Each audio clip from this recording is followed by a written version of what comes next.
But this genocide did not start actually at that time, as people might think. Genocide started long before 1994. You could say that for the time being, we in Rwanda, we recognize that genocide started in 1990 with the invasion of RPF. But even before, Tutsis had been dying. Tutsis were always subjects of aggression. So we can say that although we don't say it was genocide, but people think or believe there were acts of genocide right from 1959. But in 1990, it is when actually genocide was pronounced. In 1994, what happened was not a beginning of genocide. You can say it was a climax. On behalf of the members of the Security Council, I would like to express profound sorrow at the sudden and tragic deaths today of the President of the Republic of Burundi and the President of the Rwandese Republic. I now invite the members of the Council to rise and observe a minute's silence. On the 6th of April 1994, the plane carrying the presidents of Rwanda and Burundi was shot down. Both men were killed, and the incident blamed on Tutsi rebels. What happened is not an accident, but assassination. But many Tutsis blamed Hutu extremists, using the incident as a pretext for conflict.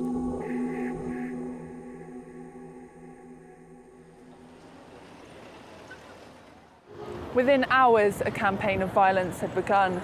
Political opposition leaders were killed and troops were sent out all across the country to kill Tutsis and any Hutu who opposed the slaughter.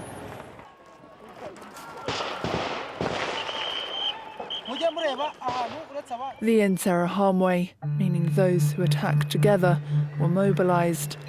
At its peak, the group was 30,000 strong. They hacked and raped their way across the country. Among widows, big number of people who were suffering from the mass rape, because mass rape, again, was taken like a slow killing machine. Raping person and making sure that you are leaving behind HIV/AIDS in order for him to die slowly. So a mass rape here was another killing machine. We spoke with people directly affected by the killings. Muri Genocide icyabaye ku itariki 8 z'ukwezi kwa 4 muri 1994 nibwo bishe ababyeyi banjye. Ngewe bamaze kubica narahunze kuko babishe nge nagiye ntahari. Nahungiye mu kigo cy'abafurere ya Kabgayi. Nagiye njyenyine bari babishe. Abantu bose barapfuye twasigaye turi batatu. Do you know who carried out the killings? Kubuzi abashoboye kuba barabishe. Bamwe ndabazi.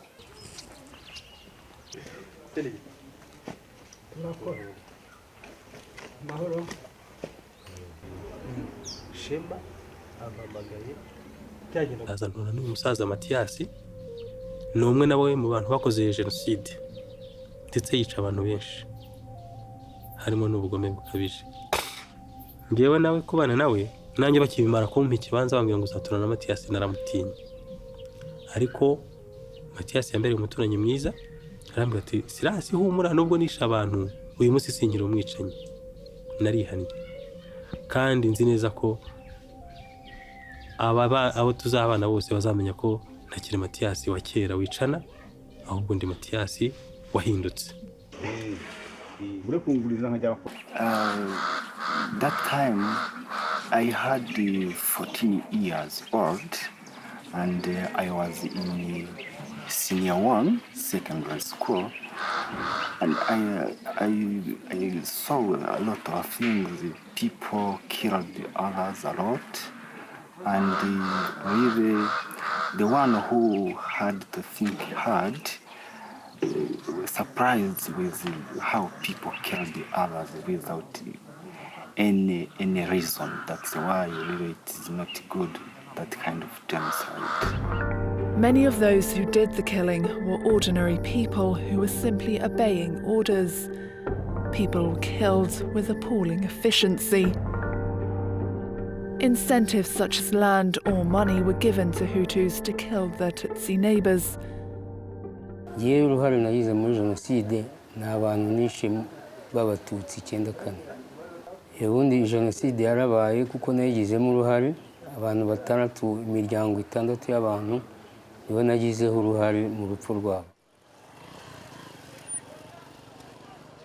The RPF renewed their attacks on government forces. In July, they captured the capital city of Kigali, took power and declared a ceasefire.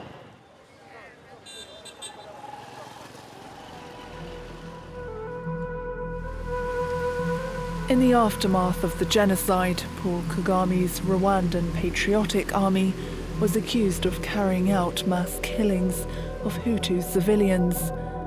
RPF members and supporters strongly deny these charges, claiming that acts of retribution against Hutus were strictly forbidden. When the RPF took arms to fight, it was not fighting for Tutsis alone. Of course, the Tutsis who were outside the country were the ones who had the means to start a struggle. Those inside could not start it. But the situation in Rwanda at that time actually was oppressing both Hutu and Tutsi, because even among the Hutus themselves, there was also discrimination.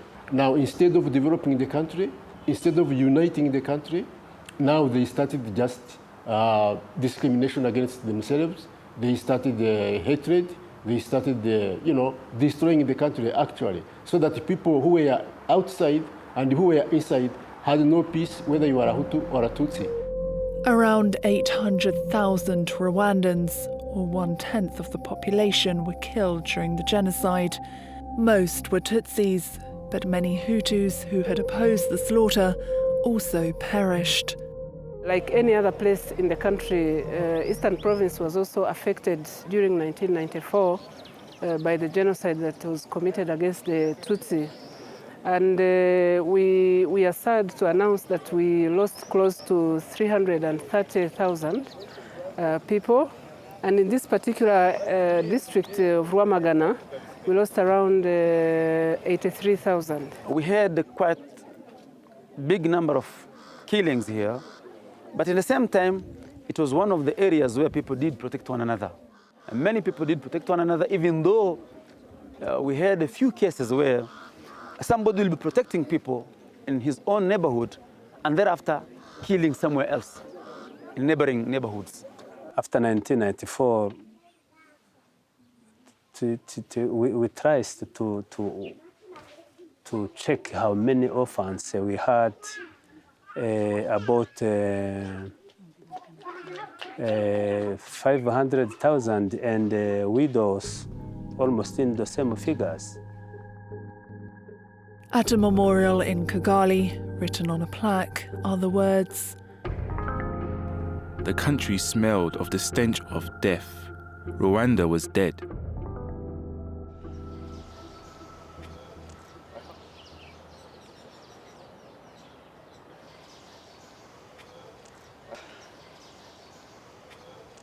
Almost every corner of Rwanda was touched by the genocide. Here in Kigali alone, there were thousands of mass graves. This memorial serves to honour the memory of all those who were killed. Today, the hills of Rwanda are strewn with reminders of a country's painful past.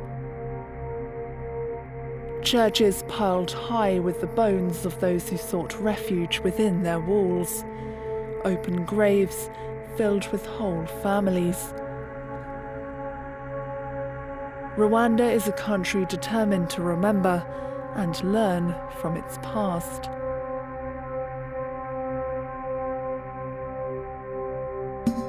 In part 2 of our special report, we take a look at the role of national and international forces during those months of bloodshed. We will also explore the political landscape of Rwanda today and ask how the country and its people are moving forwards.